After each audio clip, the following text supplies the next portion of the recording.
Hi gang, this is Mike Garner, Mr. G from Mr. G TV and MrMikeGarner.com. This is my point of view, driving through Monmai and talking to you guys about energy. And I spent most of yesterday in Wat Huamonkon Temple in Hua Hin. And Wat means temple, and it's the famous round here for having the statue of the big black monk. Or it's the big black statue of the monk, which would be a better way of describing it. And when you go to these temples, the energy is absolutely phenomenal. And having spent the day there yesterday, I became very, very aware of the location of these temples. And when you look at any sacred building, they're normally built on historically sacred sites. So even in Europe and Britain, when you go to like a cathedral or a church, a chapel in Wales, you'll find historically that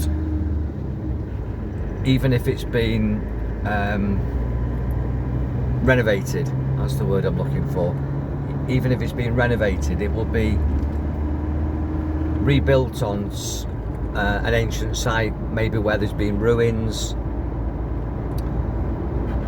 And the reason for that is because the builders of these sacred buildings knew about sacred geometry. They understood the ley lines of the earth, the energetic flow of the planet.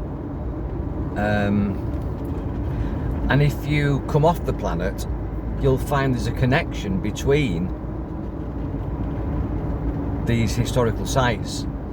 In North Wales, where I'm from, there was Viking burial grounds, and they're up in the mountain in Penmaen Mawr, overlooking the Great Orme. And the Great Orme is the Nordic word for worm, the Great Worm or the Great Serpent. I was talking about that in a video I made today because it's St. George's Day, about the hidden occult meaning of St. George and the representations of these patron saints, particularly St. George, who is told, the myth is he fought a dragon, George and the dragon, but the dragon is sacred knowledge. It's the serpent, it's Gnosticism, which obviously the church and the state, who had a lot of power in early times, Middle Ages, still have actually, were hiding the knowledge.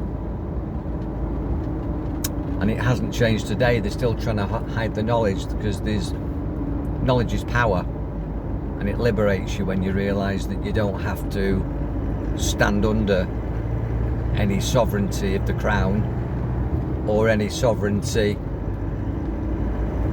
of the state, the government, who are there to govern your mentality, government, or any particular creed that's been made to make you subservient. These mantra statements that you make, I believe in God the Father, the Holy, and all that sort of stuff that you say within the Christian Judaic tradition. So most of the Eastern religions were equally designed to control the masses, and they've put them onto sites where there's a massive connection of energy, where ley lines cross, and as I say, they're all connected. They were communication devices, and this was understood by the ancient world. It's rather like jungle drums. It's like early Wi-Fi. I mean, they ring a bell. I know St. Margaret's Church in Burnage that I've talked about before, that was my church, family church, as a child. I used to go to the Sunday school there, and the scout group connected to the church, but they used to ring a bell. The bell is a vibration, and I posted some pictures because I was at the temple yesterday, this Wat Huamonkon, of the bells and the gongs and the chimes But thankfully, even though there's a massive cult of Buddhism in Thailand, and you know, the philosophy of the Buddha and has got a massive influence in the mindset and the lifestyle within Asia. Although that might be being manipulated by the governments here, I've got to say that the people really believe it with love and faith and devotion. So whatever the government tries to do in Thailand, the people are devoted to the original philosophies, and that's good to see. And I think a lot of Christians are the same, and Jews are the same, and within Islam, and you get down to the normal man and woman in the street just trying to have a normal life and bring the family up. They innocently believe what they've been told, lovingly, with a heartfelt faith. But trust me, that gets exploited by governments, that gets exploited by people with an agenda far different from the origins of each religion, belief system or philosophy. That Christ's teachings have been manipulated to control, as have Buddha's teachings and probably Abraham's teachings and Krishna's teachings and the teachings of most philosophers. But you can't get away from the origins of it, and the origins from the temples and the churches are in sacred locations with a fantastic energy, and you can actually plug back in to that source energy and get your own information through intuition. We call this entrainment or attunement in the Reiki schools, and I've been a Reiki master since 1984.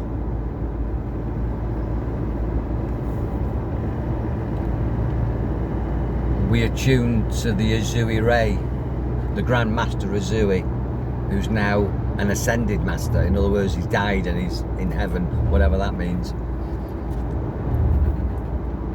But vibrationally, the energy of Uzui and the ideology can't be destroyed.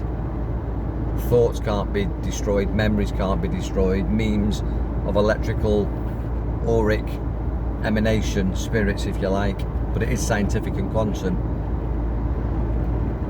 can't be destroyed. And you can plug into that. This is how psychics work, by plugging in. It's rather like listening to Radio 1, tune into it. And when you tune into Radio 2, Radio 1 hasn't gone anywhere, it's still there. You just have to tune back in. Well, you can tune into all sorts of things. You can tune into Human FM, which most people are. You're listening to me now on Human FM, a vibration, an earthbound vibration, where you just see this 5th century 3-dimensional reality, but there's other realities in this space, in this place, and you can tune into them. Well, when you go to these temples, that's an opportunity to tune in to some ancient knowledge, some ancient wisdom. And this is why certain secret societies use symbolism as an anchor to tune into these frequencies. Some are light, some are dark. We understand the frequency of music that creates a state. It changes your state, changes your mental state, your emotional state, your physical equilibrium. Music's very powerful, and it can be used for good and bad. Sound vibration and oscillation is all there is, really. And we know that from Genesis. In the beginning was the Word. What's a word? It's a vibration, it's a voice, it's a song. That's why they call it a universe, to learn. Universe, one verse, one voice, one vibration, universe and university. So we're living in a massive playground and a massive classroom of vibration and frequency, and it can either be heaven or hell depending in on what you tune into. Well, yesterday I tuned into God, good, at the temple.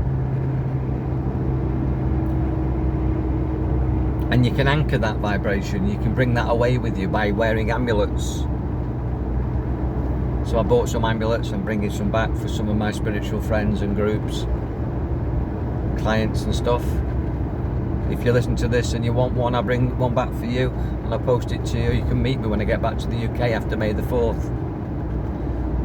But it's the same way that you would wear a cross or a crucifix or a logo, a brand that's attached to a belief system. There's intention in the logo, in the brand, in the symbolism, and there's intention at all these sacred sites. That's what happens at Lourdes, where there's miraculous healing.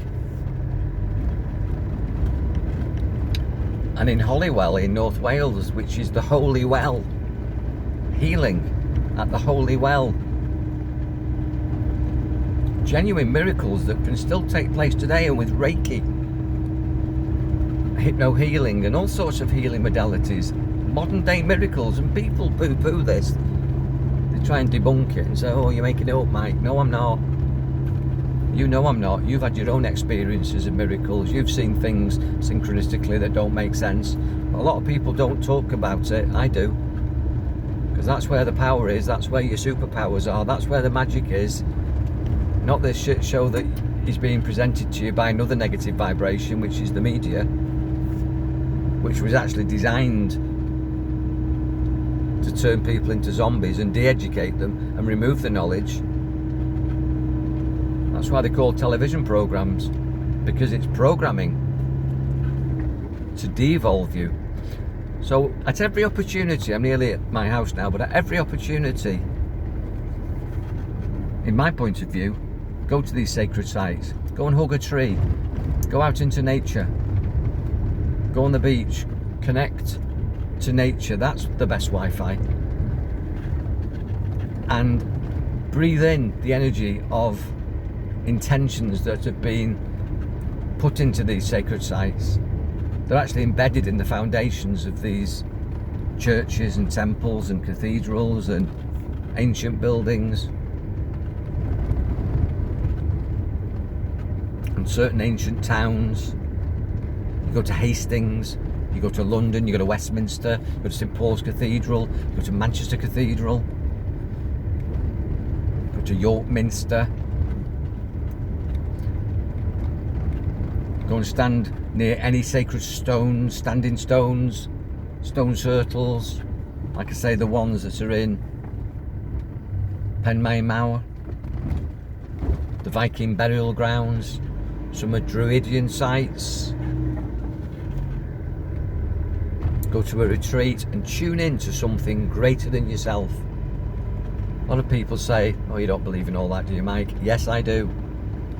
And when you have the same experiences, so will you. Be powerful, enjoy your mind. And as I say, I'll be back in about 2 weeks and I'll be running some tours up to the burial grounds and the stone circles and some of these sacred sites and standing stones, monoliths and megaliths.